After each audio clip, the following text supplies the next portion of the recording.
एक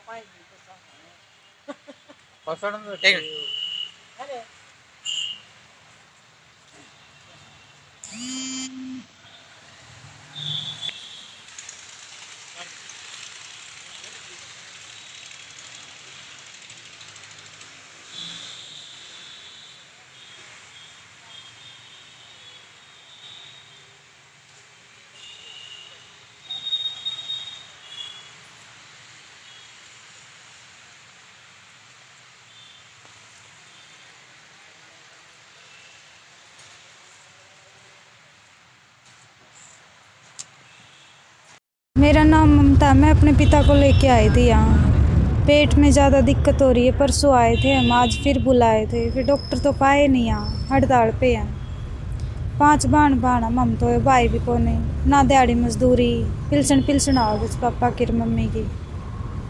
बस देख लो इतने परेशान हो का आए यहाँ, आज डॉक्टर पाए नहीं।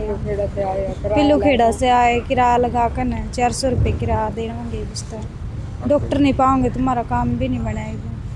तो घर पर को मतलब मजदूरी करनी आनी है तो किराया कोई लगा नहीं। गए हैं, तो किस तरह समस्या है? जिस तरह 400 रुपये बता रहे हैं आप लगा गए हैं। बस पापा का ज़्यादा दिक्कत है और कितने इलाज नहीं, पेट का डॉक्टर था इसलिए यहाँ लेके आए थे।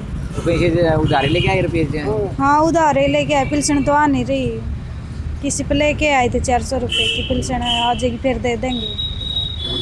तो गए थे मेडिकल में अंदर है? अंदर तो नहीं गए अब तक। पहले परसों तो गए थे हम, परसों तो टेस्ट हुए थे, आज तो अंदर गए नहीं अब तक। गेट बंद है इसलिए अंदर नहीं गए। आपके पिताजी इन्फेक्शन है क्या? पेट में रेसा बताया, कल लेके परसों लेके आए थे तो पेट में ज़्यादा दिक्कत बता रखी है। तो अब कहाँ जाओगे?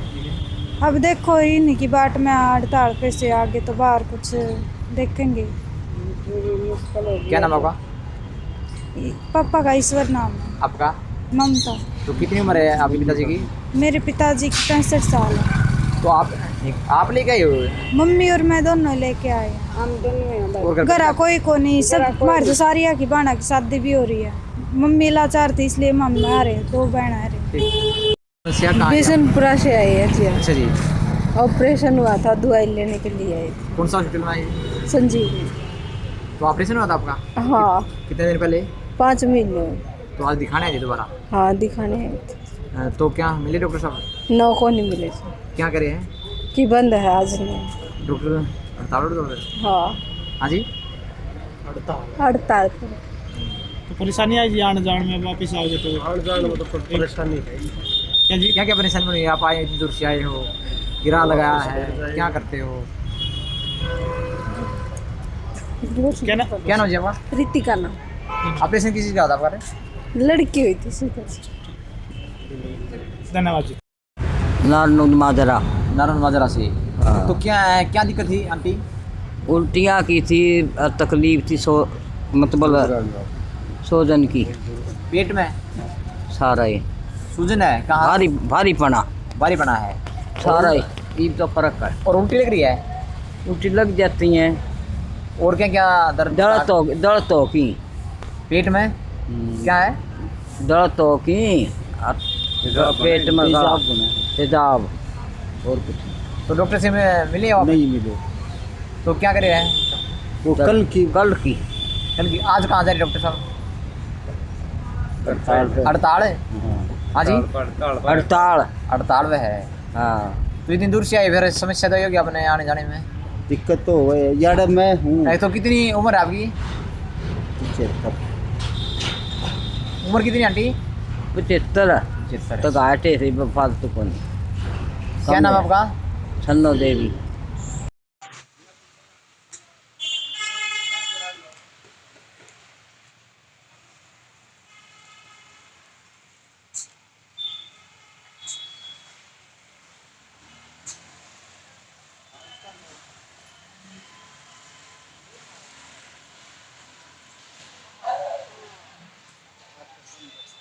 पेशेंट है उसमें।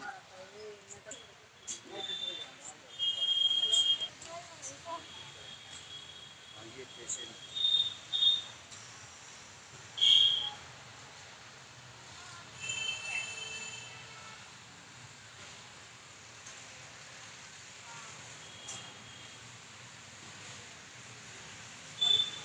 इसका जो ये आंदोलन है जिसमें डॉक्टर अपने अस्पताल बंद रखने के लिए मजबूर हुए हैं, तो सबसे पहले तो मैं आम जनता से, मरीजों से क्षमा याचना करूंगा। उनको जो तकलीफ़ हुई है उसके लिए हमें खेद है, लेकिन ये हमारी मजबूरी थी, कोई शौक़ नहीं था। दूसरी बात ये है कि हमें अपने लिए, डॉक्टर अपने लिए कुछ नहीं मांग रहे। आज जो मेडिकल स्टूडेंट हरियाणा के सरकारी मेडिकल कॉलेज में पढ़ाई कर रहे हैं MBBS की, उन पे एक गुलामी और कर्ज की जंजीरें जकड़ी जा रही हैं कि सरकार कहती है हम आप पर 10 लाख रुपए साल खर्च कर रहे हैं। आपने जैसे 4.5 साल का कोर्स किया तो आपके ऊपर 40 लाख रुपए हमारा कर्ज हो गया, जो आप देने के लिए बाध्य हो, और इसके लिए बैंक गारंटी चाहिए कि जैसे आप MBBS करोगे हम तो ले लेंगे, लेकिन हम आपको नौकरी देने के लिए बाध्य नहीं हैं। एक बच्चा जो आज पढ़ाई कर रहा है, जिसने आगे जाके देश की सेवा करनी है, लोगों की सेवा करनी है, जिसके ऊपर 40 लाख का कर्ज है, वो कैसे वो पैसे वापस कर पाएगा? उनको हम आत्महत्या के लिए के रास्ते पे धकेल रहे हैं। वो उसका ब्याज और मूल वो कैसे चुका पाएगा? हरियाणा में, देश में जो सरकारी कॉलेज हैं, मेडिकल कॉलेज हैं, इंजीनियरिंग कॉलेज हैं, या किसी भी तरह कॉलेज में हर जगह एजुकेशन सब्सिडाइज्ड है। ये हमेशा सरकारी खर्चे से चलते हैं, ना कि स्टूडेंट से लिए हुए पैसे से चलते हैं। एक केवल मेडिकल प्रोफेशन को पॉइंट आउट किया गया है कि भाई आपसे हम अपना किया हुआ खर्चा वापस लेंगे, तो ये गलत है। बच्चों को कर्ज में और गुलामी में डालने वाली बात है, उनका आत्मसम्मान ख़त्म करने वाली बात है। ये ऐसी गंदी पॉलिसी किसी भी राज्य में नहीं है, पूरी दुनिया में शायद ना मिले कि 7 साल आप नौकरी करने के लिए बाध्य हैं, लेकिन अगर हम नौकरी नहीं दे पाए तो पैसे आपको फिर भी देने पड़ेंगे। बॉन्ड पॉलिसी रूपी एक दमनकारी नीति के खिलाफ जारी है। यह एक आंदोलन का रूप लेगी। अगर वक्त रहते इसमें सुधार नहीं किया गया तो यह यहाँ पर नहीं रुकेगी, क्योंकि यह तो एक शुरुआत है और यह लोगों को, जनता को जगाने की एक शुरुआती कोशिश है। दरअसल यह बॉन्ड पॉलिसी सारी जनता के खिलाफ है। यह गरीब बच्चों के सपनों के खिलाफ है। जो बच्चे डॉक्टर बनना चाहते हैं, उनके सपनों के खिलाफ एक दुर्भावना के रूप में समझा जा रहा है आम लोगों के द्वारा, क्योंकि जो बच्चे MBBS पास करेंगे, उनके आगे की पढ़ाई को रोकने का एक तरह का षड्यंत्र है कि या तो आप 7 साल की नौकरी करो या 40 लाख रुपये ब्याज के साथ जुर्माने के रूप में भरो। अगर आप 7 साल की नौकरी करते हैं तो आपकी आगे की पढ़ाई तभी बाधित हो जाती है। पूरे देश में कहीं भी 7 साल का लंबा बॉन्ड नहीं है और ना ही 40 लाख रुपये की इतनी भारी रकम वाला जुर्माने की राशि बॉन्ड के रूप में कहीं भी नहीं है। यह सिर्फ़ और सिर्फ हरियाणा में ही क्यों लाया गया है, इसके पीछे क्या मकसद है, यह सोचने की बात है। यह किसी के भी समझ में ये बात नहीं आ रही है कि जब सरकार 400 पोस्ट निकालती है डॉक्टरों का और उसके लिए 2000 आवेदन आते हैं, कई गुना ज़्यादा आवेदन आते हैं, सरकार को लिखित परीक्षा लेनी पड़ती है कि भाई हमारे पास 400 पोस्ट ही हैं, आपने 6000 डॉक्टर ने आवेदन भर रखे हैं, अब हम लिखित परीक्षा लेंगे, उसके बाद इनमें से चुनाव करेंगे। ऐसी परिस्थिति में यह कहना कि बॉन्ड पॉलिसी ला करके हम डॉक्टर की कमी को पूरा करने के लिए ऐसा कर रहे हैं, तो इसमें सरासर झूठ दिखाई पड़ रहा है। इसमें कोई भी अर्थ इसका समझ में किसी को नहीं आ रहा है। अर्थ समझ में आ रहा है तो सिर्फ यह कि लोगों को दबा करके, परेशान करके उनसे 40 लाख रुपया जबरन वसूली करना है, उनसे जबरन उनकी आगे पढ़ाई की रोक देना है, और जो लोग पढ़ाई को रोकना नहीं चाहेंगे उससे 40 लाख रुपया ब्याज के साथ वसूल लेना है। और ये ज़्यादती सिर्फ मेडिकल प्रोफेशन के बच्चों के साथ की जा रही है। जहाँ तक सब्सिडी की बात है, जितनी भी उच्च शिक्षाएं हैं, सभी शिक्षाओं पर सब्सिडी होती है, चाहे वो IIT की हो, चाहे वो IIM का हो, MBA का हो, दिल्ली यूनिवर्सिटी के कॉलेजेस का हो, जहाँ डिग्री कॉलेजेस हैं, सब जगह सब्सिडी दी जाती है। अकेले मेडिकल एजुकेशन नहीं है जहाँ की सरकार की सब्सिडी होती है, लेकिन पैसे ज़रूर देंगे बैंक के। तो ये पॉलिसी समझ से बाहर है। कोई भी व्यक्ति जो एक नॉर्मल सोच रखता है, नॉर्मल दिमाग रखता है, ऐसा जो है अनथिंकेबल हम कह सकते हैं, कल्पना नहीं की जा सकती जिस तरह की सरकार कर रही है। हमारी मांग है कि ये जो बॉन्ड पॉलिसी तो कहने की बात है, ये एक गुलामी की जंजीरें हैं, ये कर्ज की जंजीरें हैं। आज कर्ज में डूबे हुए लोग, चाहे किसान हो चाहे दुकानदार हो, वो सुसाइड कर रहे हैं। हम मेडिकल के छात्रों को सुसाइड के रास्ते पे डाल रहे हैं, कल वो सुसाइड करना पड़ेगा, कोई रास्ता नहीं है कि वो पैसा वापस कर सके। तो ये बॉन्ड पॉलिसी कह लो या ये स्लेवरी की पॉलिसी, कर्ज की पॉलिसी, ये ख़त्म होनी चाहिए। कोई इसमें लाग लपेट नहीं है, कोई इसमें ईप्स एंड बट्स नहीं है। सिंगल पॉइंट एजेंडा कि ये पॉलिसी पूरी तरह ख़त्म होनी चाहिए। किसी भी स्टेट में ऐसी पॉलिसी नहीं है। जब भी पॉलिसी बनेगी वो नेशनल लेवल पे बनेगी, जो नेशनल लेवल पे बने वो हरियाणा में हो जाएगी। तो ऐसी जल्दी क्यों कर रहे कि उनसे बॉन्ड भरवाओ, बैंक गारंटी लो। ये जल्दबाजी मेडिकल शिक्षा के लिए डॉक्टरों के बनने के रास्ते में एक रोड़ा है, सबसे बड़ी रुकावट है। हरियाणा के जो होनहार छात्र हैं, जो बहुत इंटेलिजेंट है, वो हरियाणा में दाखिला लेना पसंद नहीं कर रहे हैं। वो साथ के राज्यों में, दिल्ली में या दूसरी जगह पे जाके दाखिला ले रहे हैं जहाँ कोई बॉन्ड पॉलिसी नहीं है। तो हरियाणा में ऐसा क्या हो गया कि डॉक्टरों से पैसा लेके मरीजों पे खर्च करेंगे। हेल्थ से, एजुकेशन से कभी आप पैसा रिकवर नहीं कर सकते। ये अमानवीय है, ह्यूमन वैल्यूज़ के अगेंस्ट है, इंसानियत के अगेंस्ट है। ये पॉलिसी पूरी तरह ख़त्म होनी चाहिए। पूरे हरियाणा में है। क्या क्या आवाज़? पूरे हरियाणा में सभी क्लिनिक्स, हॉस्पिटल्स, नर्सिंग होम आज सभी बंद हैं। और उसके लिए हमें खेद भी है कि इसका खामियाजा एक आम जनता को, आम मरीज़ को भुगतना पड़ता है, जो कि हमारी ऐसी कोई इंटेंशन नहीं है। तो ज़्यादा इमरजेंसी मरीज है सर, जो उसके लिए कोशिश एमरजेंसी में ये है कि जहाँ तक हो सकेगा हम अपनी पूरी कोशिश करेंगे कि उसको अटेंड करें। लेकिन उनके लिए सरकारी अस्पताल भी खुला है एक दिन की इमरजेंसी के लिए, वो वहाँ भी जा सकते हैं। और प्राइवेट में है वो भी कोशिश करेंगे, जो अगर डॉक्टर अस्पताल में मौजूद है तो वो इमरजेंसी को अटेंड करें। तो कब तक हड़ताल रहेगी? ये आज की हड़ताल है, आगे की कार्रवाई आज की हड़ताल के नतीजे के बाद प्लान की जाएगी। तो ज्ञापन सौंपा जाएगा डीसी साहब? हाँ, आज डीसी साहब को भी ज्ञापन सौंपेंगे। हमारी कोशिश है एमएलए साहब को भी ज्ञापन सौंपें, और कोई मिनिस्टर आए वह उनको भी सोचें। और आज हम पूरे ग्रुप में जाके मेडिकल कॉलेज में हड़ताल और भूख हड़ताल पे बैठे छात्रों का हौसला बढ़ाने की, उनको सपोर्ट देने की कार्रवाई भी करेंगे। सरकार उसके बावजूद भी नहीं मांगी, आगे की क्या रहनी आगे की कार्रवाई आगे प्लान करेंगे। ये हमेशा जो है एक बंद कमरे में बैठ के गहन इस पे अध्ययन किया जाता है, इस पे डिबेट्स होती हैं कि हाउ टू प्रलोंग इट, कि सरकार को कैसे वो किया जाए। ये कहने में या बाहर देखने में लगता है कि डॉक्टरों की लड़ाई है या मेडिकल छात्रों की लड़ाई है। ये आम जनता की लड़ाई है। जो डॉक्टर पहले दिन से 40 लाख के कर्ज में होगा, एमबीबीएस करने के बाद वो अपना कर्जा उतारने की सोचेगा या वो जनता की सेवा करने के। लंबे टाइम में जो सफ़रर है, जो परेशान होने हैं, जो तकलीफ़ें होने, वो आम जनता को होनी। तो ये आम जनता की लड़ाई है जो कि हम लोग डॉक्टर लड़ रहे हैं। क्या नाम है आपका? Doctor Pramod Bansal, president IMA Jind. हाँ जी, पोखरी खेड़ी। तो क्या समस्या है? वह खून में इंस्पेक्शन था। अच्छा जी। और मैं दिखाना था डॉक्टर ने। अच्छा जी।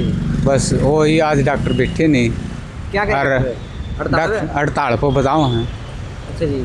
और जो करे मेरा कल दवाई, एक दिन की दवाई ली थी, कल मैं शाम में खून लग गया ना, बलगम में खून बलगम भी नहीं है, बस वैसे खून हुआ है। अच्छा, दिखाना है डॉक्टर? हाँ।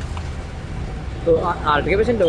हार्ट के। हाँ जी। ऑपरेशन करवा रखा है दिल्ली से। किस चीज़ का? हार्ट का वाल चेंज हो रहा है। तो कौन सा मेडिकल में दिखाने यहाँ में? आप इसका है गर्ग अस्पताल में, मनोज गर्ग का है। हाँ। तो क्या क्या समस्या आ रही है? मतलब आप कह रहे थे मतलब घबराहट है, क्या क्या समस्या है? बस जैसे घबराहट सी हो गया, नर्वस, खून में इंस्पेक्शन था। अरे भी वो जो कर खून में खून आवा है, थुक्का है तो खून आवा है, को बलगम नहीं, को खांसी नहीं, को जुकाम नहीं। तो मतलब ज़्यादा समस्या रही है? हाँ। डॉक्टर मिले नहीं? डॉक्टर मिले नहीं। तो मेडिकल में गई, क्या क्या नाम था स्टाफ का? स्टाफ का तो पूछा को नहीं भी और बैठे थे वो बोले डॉक्टर तो बैठते नहीं आज। आपका क्या नाम है जी? जसवंत। सौतेला रवैया सिर्फ मेडिकल प्रोफेशन के खिलाफ ही क्यों सरकार बार बार लाती है, यह सोचने की बात है। क्या ज़्यादती मांगे है? मांगे हमारी यह है कि चुपचाप शांतिपूर्वक अभी वक्त है कि हम इस पॉलिसी को, इस दमनकारी बॉन्ड पॉलिसी को वापस ले लें और अन्याय को होने से रोक दें। हम ऐसा माहौल पैदा करें कि हमारे हरियाणा के मेडिकल कॉलेजेस में उच्च रैंक वाले बच्चे आएँ, उच्च रैंक वाले को बाहर मजबूरन भागना ना पड़े। ऐसा मजबूरन ना हो कि ऊंची रैंक वाले सारे बच्चे तो बाहर मिल जाएंगे, उनको दूसरे कॉलेज मिल जाएंगे, दूसरे राज्यों मिल जाएंगे और यहाँ बच जाएंगे सारे निचले रैंक वाले। तो ऐसी परिस्थिति क्यों आए? और जो हमारे बच्चे एक बार बाहर जाकर एजुकेशन लेंगे मजबूरी बस, वो आगे प्रैक्टिस भी बाहर ही करेंगे। बहुत कम चांस होगा कि वापस वो हरियाणा लौटें और हरियाणा में प्रैक्टिस करें। हड़ताल पूरे हरियाणा में? तो हड़ताल आज पूरे हरियाणा में है और इस बात को जनता को भी जगाने की कोशिश की जाएगी। और भी जो हमारे प्रोफेशनल कलीग हैं, जो दूसरे प्रोफेशनल कलीग हैं, जैसे कि डेंटल हैं, कॉलेजेस हैं, डेंटल डॉक्टर्स हैं और जो आयुर्वेदिक डॉक्टर हैं, सबके सामने ये बात ले जाने की कोशिश की जाएगी कि इसमें जो बिंदुवार सभी लोगों को यह बात समझाया जाए, लोगों को जागृत किया जाए कि कैसे यह पॉलिसी मेडिकल एजुकेशन का समूल नाश करने के लिए एक षड्यंत्र के रूप में लाई गई है। बहुत ज्ञापन सौंपा जाएगा? हम डीसी साहब को एक ज्ञापन भी सौंपेंगे। इसके बाद हम रोहतक जा कर के बच्चों का उत्साहवर्धन भी करेंगे और फिर अपने जितने प्रोफेशनल कोलीग हैं सबके साथ मिल कर के हम आगे की रूपरेखा तय करेंगे। और यह हम एक संकल्प लेंगे कि अगर इस पॉलिसी को वापस नहीं लिया जाता है तो हमारा आंदोलन आज के दिन के एक हड़ताल तक सीमित नहीं रहेगी, यह आगे अपने और भी ज़्यादा मजबूत रूप में जारी रहेगी और इसे समग्र आंदोलन का रूप देने की कोशिश की जाएगी। क्या नाम है आपका? डॉक्टर मनोज कुमार। ये मेरी सास मदर है और यहाँ विद्यापीठ मार्ग पे मेरा प्रिंटिंग प्रेस का काम है और इनको दिखाने के लिए पहले भी दिखा के ले गया हूँ मैं और अब कई दिन के बाद आज दिखाने के लिए लाए थे और हाँ दवाई के लिए। आज मैं बगैर फ़ोन करे आ गया तो पता चला कि भाई आज स्ट्राइक पे हैं, हड़ताल पे हैं, तो ये दिक्कत हुई है। और बाकी ये है कि आज जो सरकार है इससे सभी महकमे परेशान हैं, चाहे कर्मचारी हों, डॉक्टर हों। जो सरकारी नीतियां हैं वो आम लोगों के हक में नहीं है।